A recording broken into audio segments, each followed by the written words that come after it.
नमस्कार। चलिए सीधे मुद्दे पर आते हैं।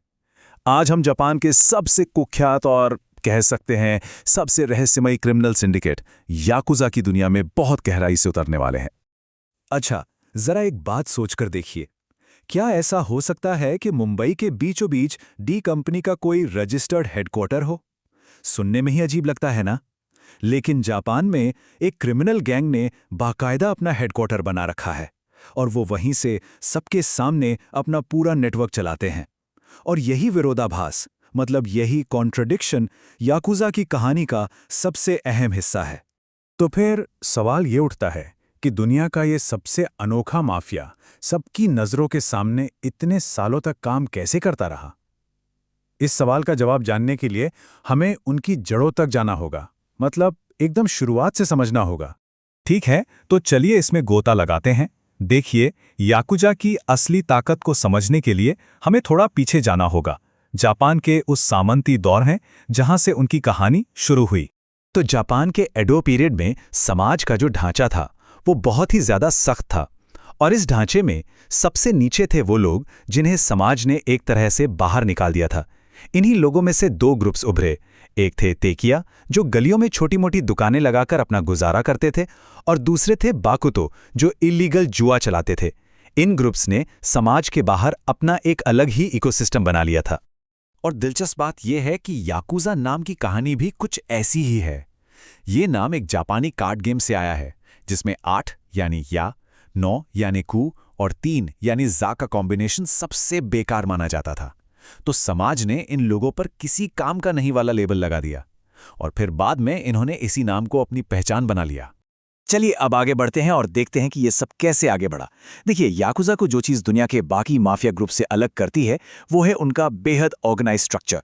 मतलब ये किसी क्रिमिनल गैंग से ज्यादा एक मल्टीनेशनल कॉरपोरेशन जैसा लगता है। इस पूरे स्ट्रक्चर की नींव है ओयाबुन कोबुन का रिश्ता। ओयाबुन का मतलब है पिता और कोबुन का मतलब है बच्चे। इसमें बॉस जो है वो परिवार का मुखिया है और बाकी सभी सदस्य उसके बच्चे, और इन बच्चों से उम्मीद की जाती है पूरी वफादारी की। वो खुद को गैंग नहीं मानते, बल्कि एक परिवार के रूप में देखते हैं। तो इस कॉरपोरेशन की सीढ़ी कैसे चढ़ते हैं? सफर शुरू होता है एक ट्रेनी के तौर पर, जहां छोटे मोटे बेइज्जती वाले काम कराकर किसी भी नए सदस्य का ईगो तोड़ा जाता है। अगला स्टेप है अर्नर बनना, मतलब फ्रंट लाइन का सिपाही जो पैसा कमाता है। इसमें रिस्क बहुत है, रिवॉर्ड कुछ नहीं। वफादारी साबित होने पर प्रमोशन मिलता है मैनेजर का। अब वो सड़क से उठकर ऑफिस में बैठता है और मनी लॉन्ड्रिंग जैसे काम संभालता है। इसके बाद आता है एग्जीक्यूटिव, जो पूरे इलाके को कंट्रोल करता है और खतरनाक ऑपरेशंस की प्लानिंग भी करता है। फिर आता है अंडर बॉस, जो एक सीईओ की तरह पूरे ऑर्गेनाइजेशन को चलाता है। और सबसे ऊपर सुप्रीम बॉस यानी ओयाबुन, जिसके पास अनलिमिटेड पावर तो है, पर वो हमेशा डर के एक सुनहरे पिंजरे में कैद रहता है। अब बात करते हैं याकुजा कल्चर के सबसे कुख्यात और दर्दनाक पहलुओं की। उनके वो रीति रिवाज जो खून और स्याही से अटूट बंधन बनाते हैं। युबित्सुमे यानी अपनी छोटी उंगली का एक हिस्सा खुद काटने की रस्म। ये किसी गलती को सुधारने या फिर वफादारी साबित करने के लिए किया जाता है। इसके पीछे का लॉजिक समुराई परंपरा से आता है। वहां माना जाता था कि एक कटी हुई उंगली से तलवारबाज की पकड़ कमजोर हो जाती है और वो अपने मालिक पर और भी ज्यादा डिपेंडेंट हो जाता है।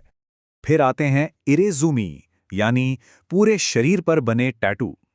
पुराने जमाने में जापान में अपराधियों को पहचानने के लिए उन पर टैटू से दागा जाता था। याकुजा ने इसी सामाजिक कलंक के निशान को अपने लिए गर्व का प्रतीक बना लिया।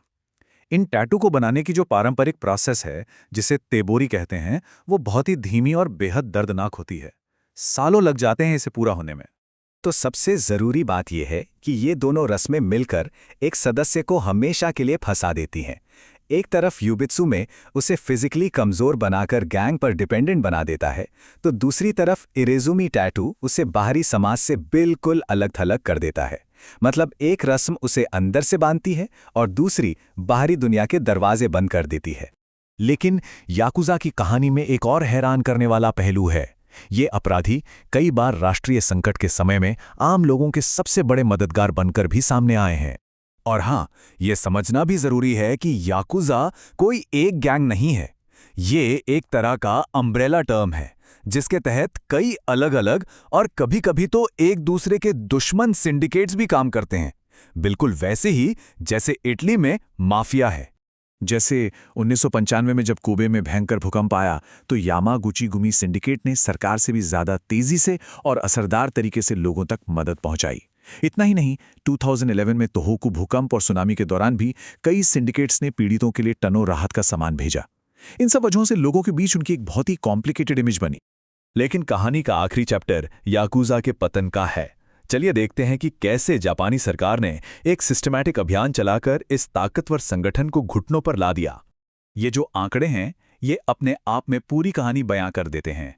सोचिए, 1960 के दशक में जहां याकुजा के 1,84,000 मेंबर्स थे, वहीं 2024 तक ये संख्या गिरकर सिर्फ 18,800 रह गई है। ये गिरावट दिखाती है कि सरकार की कार्रवाई कितनी सफल रही। तो सरकार ने ये किया कैसे? उन्होंने गोलियां या बल का इस्तेमाल नहीं किया, बल्कि उन्होंने याकुजा को समाज और अर्थव्यवस्था से सिस्टमैटिकली काट दिया। नए कानूनों ने उन्हें हिंसक संगठन डिक्लेयर कर दिया। कंपनियों के लिए उनके साथ बिजनेस करना इल्लीगल बना दिया गया। याकुजा मेंबर्स बैंक अकाउंट नहीं खोल सकते, लोन नहीं ले सकते और यहां तक कि उन्हें अपार्टमेंट किराए पर लेने या जिम जाने से भी रोक दिया गया। और इस तरह एक दुखद विडंबना सामने आई। जैसा कि ये कहावत कहती है, जो टैटू कभी उनके लिए गर्व का प्रतीक होते थे, वही अब उनकी बर्बादी का कारण बन चुके हैं। मतलब उनकी पहचान का सबसे बड़ा सिंबल ही उनके सामाजिक और आर्थिक अंत का निशान बन गया। याकुजा आज बेशक कमजोर पड़ गए हैं, इसमें कोई शक नहीं। लेकिन सवाल यह है कि क्या वे सच में खत्म हो गए हैं या फिर उन्होंने बस अपना रूप बदल लिया है? ये एक ऐसा सवाल है जो हमें सोचने पे मजबूर करता है। शायद अपराध की दुनिया कभी खत्म नहीं होती, वो बस नए और कम दिखने वाले तरीकों से खुद को ढाल लेती है। सुनने के लिए धन्यवाद।